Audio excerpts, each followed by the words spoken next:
It is a pleasure to greet you all from Caracas, Venezuela. On this occasion, we have the opportunity to talk with the Minister for International Cooperation and Promotion of the Public-Private Association of the Republic of the Congo. Welcome to teleSUR.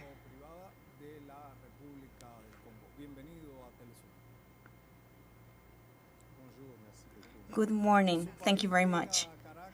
Your country is coming to Caracas to participate in the first joint commission between the two countries, with 16 governmental entities and 4 high-level ministers.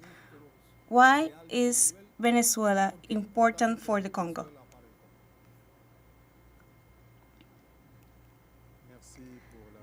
Thank you very much for your attention. First of all, I would like to recall that after the initiation of diplomatic relations between our two countries in 1965, we started a great mixed cooperation that we have had for 48 years, which unfortunately has not been very active, even though both countries are very similar in many aspects, such as economic sources and hydrocarbons. For this reason, our countries must expand their relations. History has shown us that the best way to achieve this is through cooperation. Only through cooperation the two countries join forces and develop their relations. That is why it is so important that after so many years we meet again, put the cards on the table, and establish new projects that can develop in the future and help improve the economy of both countries.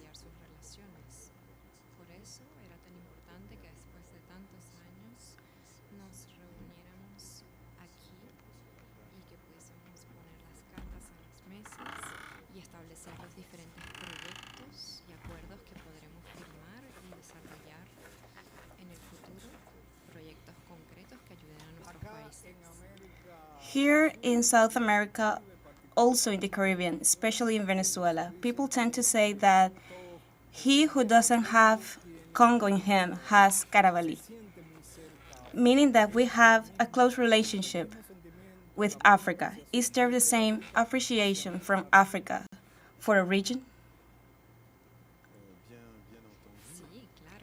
Yes, of course. Since we have arrived here, which was yesterday, we have the opportunity to visit the neighborhood, a popular neighborhood in Caracas, San Agustin. There we have the opportunity to interact with Afro-descendants. They explain the history of origin and the similarities between the community and the African people. We Africans see the independence struggles of Latin American countries from a retrospective perspective. And when we compare those struggles with those of Africa, we feel very close to Latin Americans, especially because we see them as brothers. Therefore, whenever we visit Venezuela, we feel at home. And indeed, we have many similarities in the history of our nations.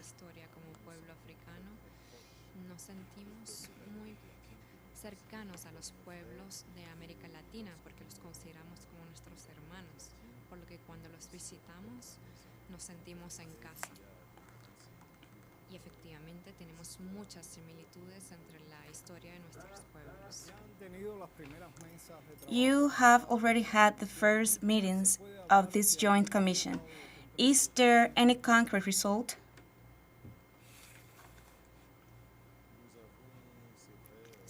Yes.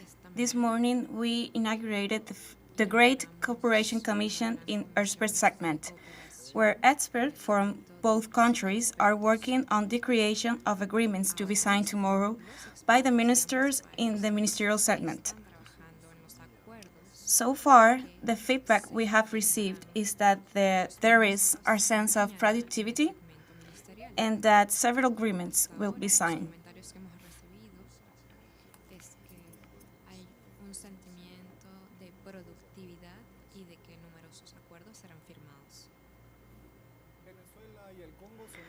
Both Congo and Venezuela are members of the Organization of Petroleum Producing and Exporting Countries. Venezuela is a founder of this organization, and the Congo joined more recently. I understand that you have experience in this area. How much do you think the two countries can get closer and collaborate on this issue?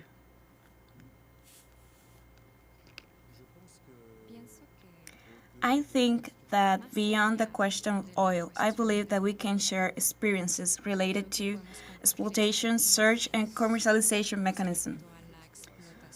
But I think that today we should think about the oil problem and think about the future. How to diversify our economies because oil can be an important part of it because it can help to diversify and transform us.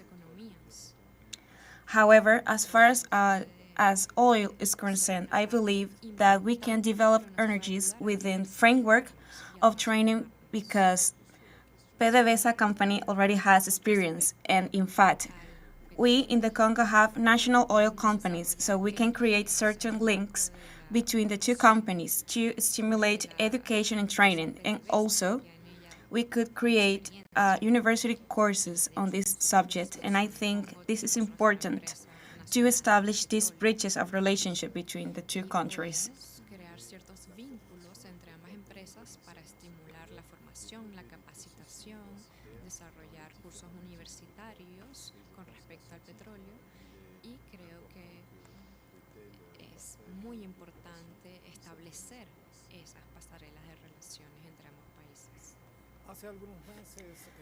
A few months ago, Venezuela gave the Congo a list of works that arrived in the country during colonialism, with the intention that the Congo considers recovering these works. It can do so. How does the Congo see this intention to retribute and maintain the history and memory of the country?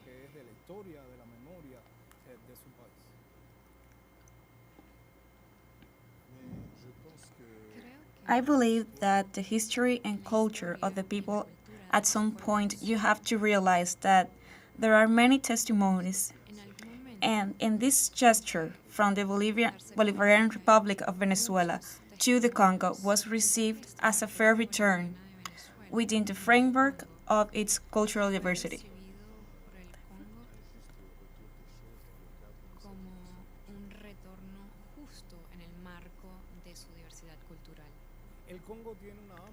The Congo has a wide experience in search, negotiation, and dialogue in the balance in the continent. Today, we see that beyond its border as well.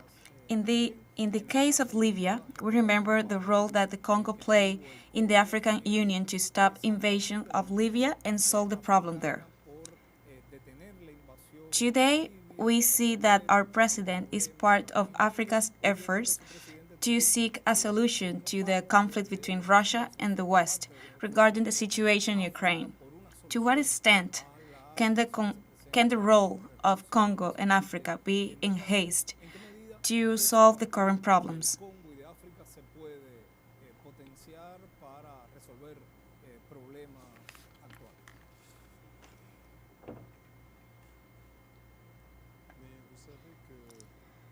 You know that the African traditions always seeks to dialogue because ever since our fathers, grandfathers, and ancestors have cultivated is what is known as the African word. And we consider that conflicts are not resolved through violence, but through dialogue. The President, Your Excellency, today is recognized as a man of dialogue who has participated in peace missions as a mediator to seek and unite peoples in order to solve conflicts in the most peaceful way possible.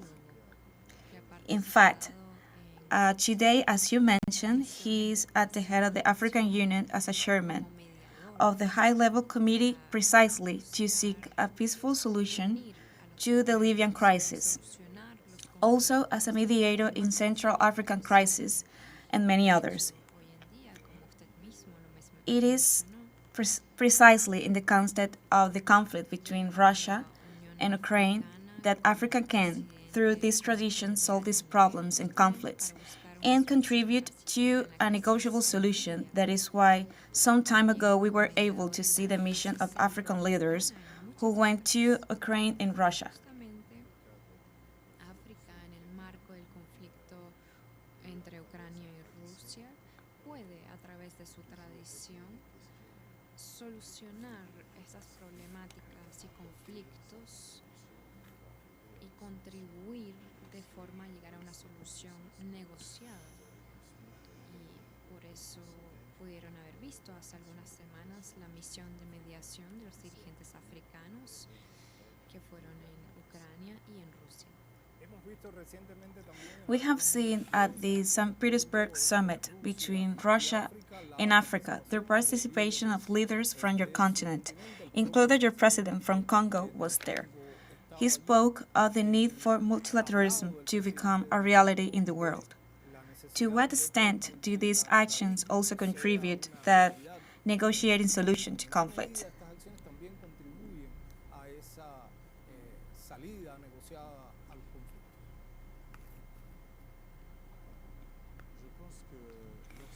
I believe that when the president talks about multilateralism, it is a perspective to look for a concrete solution to our problems. He said that African countries would not be able to solve certain problems by themselves, especially concerning infrastructure.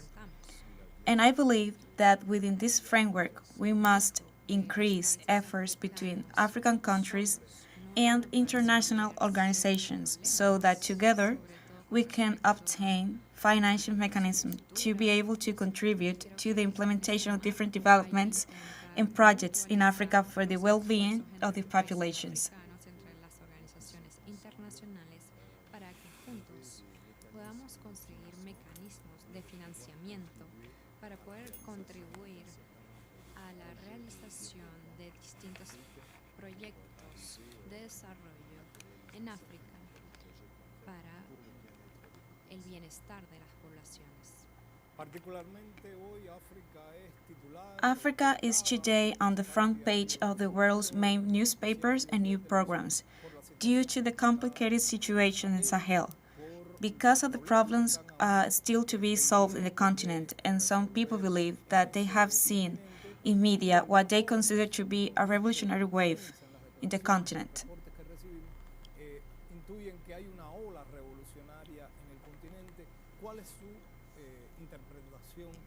What are your thoughts on this matter? Pienso que I think that the issue of Sahel should not be seen from a current perspective. It should be seen in retrospective. It should be understood that, first of all, many years ago there was a conflict that led to the one that we're dealing with right now, hace mucho tiempo caused by a change of regime in Libya with the weapons and the movement displaced. This situation, at the time, alerted African leaders who had already mentioned how concerned they were with this situation.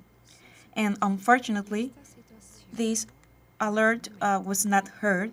Today, we are facing these difficulties concerning security, and Africa must get a single voice united to achieve security in the continent and seek to make populations feel peaceful. I believe that once we get the solutions, the population will be much calmer.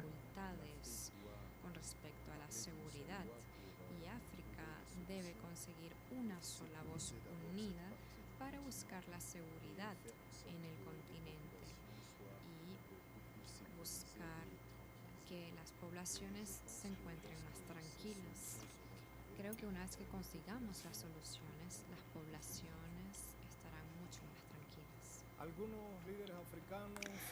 These days, some African leaders have said that Africa should stop being an exporter of raw materials and that Africa has the potential to make progress using its own resources to develop the continent instead of exporting such resources. How is that possible given today's conditions?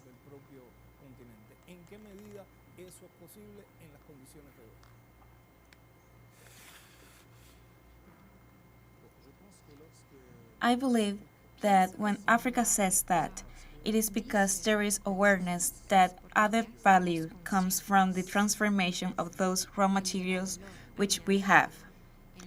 We can no longer think that the only thing for us to do is to export raw materials.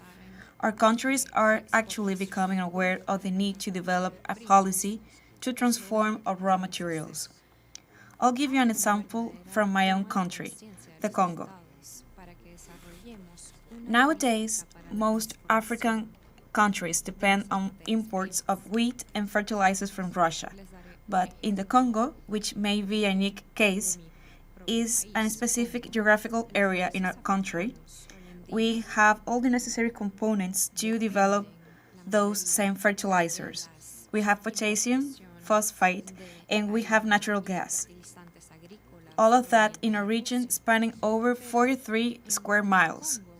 So, if we get the financing to develop such fertilizers, we could develop agriculture in our country and then be able to produce our own wheat.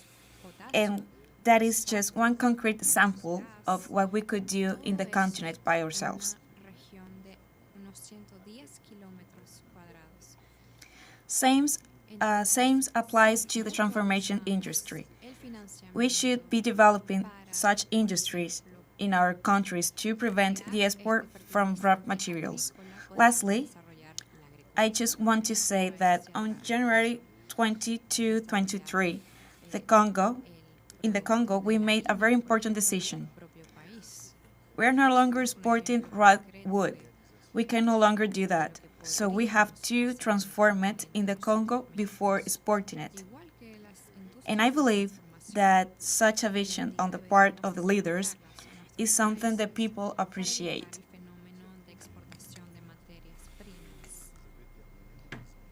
Terminaré diciendo que desde enero 2023 en el Congo tomamos una decisión importante y es que ya no exportamos de manera bruta la madera. Ya no lo podemos hacer, por lo que debemos buscar la transformación en el Congo antes de exportarla. Y creo que esa visión que mantienen los dirigentes y la población lo aprecia. Finally, Your Excellency, what would be your message to teleSUR's audience in Latin America and the rest of the world, including Africa, where they see our channel both in Spanish and English?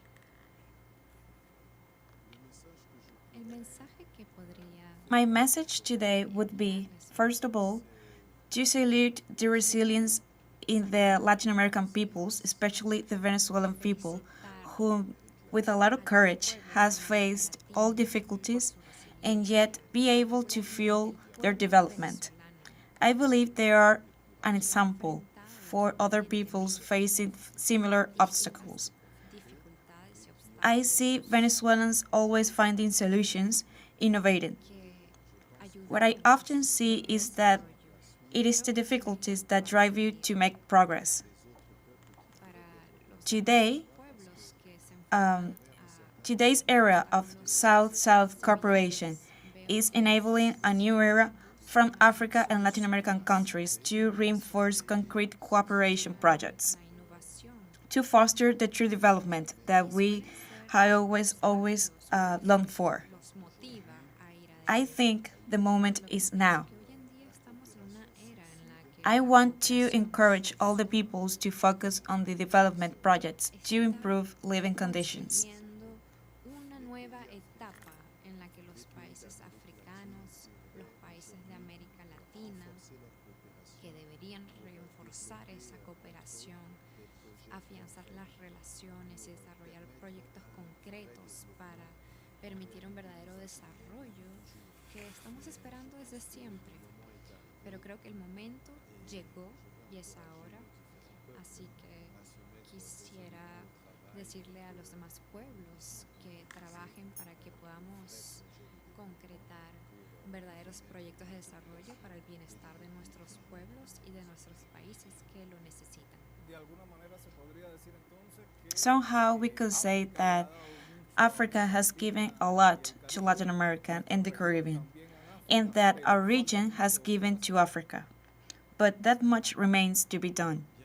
Sí, queda mucho por Absolutely, hacer. much remains to be done. In fact, the reason why we have decided to create this joint commission, Eso fue lo as que I nos said at the motivó start of this a llevar interview, esta comisión is mixta that it's not normal that after having established diplomatic relations, we haven't had any concrete project to develop with Venezuela. establecido nuestras relaciones diplomáticas. And Hemos that tenido is why un we proyecto think that concreto this que large desarrollar joint con should Venezuela. allow us to further relations Por between our eso countries, pensamos que este and gran that we comisión may launch mixta some concrete debe bilateral permitir projects. que desarrollemos nuestras relaciones y pongamos proyectos concretos entre nuestros países. So I wish you every success in your endeavors in Latin America and the Caribbean.